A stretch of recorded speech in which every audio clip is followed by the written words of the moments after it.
Faut-il en finir avec l'enfant roi? C'est le vendredi thématique de la rédaction d'Europe 1 consacré à cette question. Vous le savez, l'éducation bienveillante, eh bien certains parents en sont revenus. Écouter, dialoguer plutôt que gronder, l'idée a séduit effectivement de nombreux parents. Problème, en grandissant, petit ange peut se transformer en tyran, intolérant à la frustration, la moindre critique étant vécue comme une morsure narcissique insupportable. L'éducation bienveillante, de plus en plus de parents et de psychologues la remettent en cause, Louise Salé.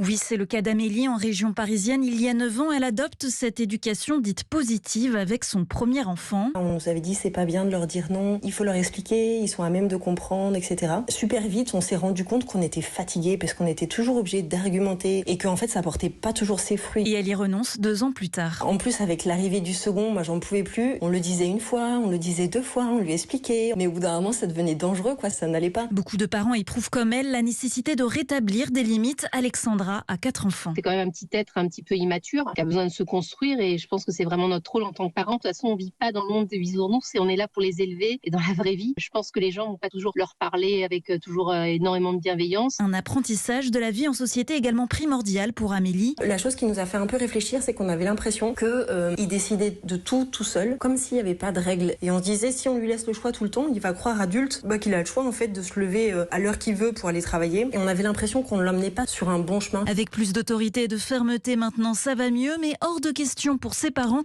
de lever la main sur leurs enfants. Explication Louise Salé.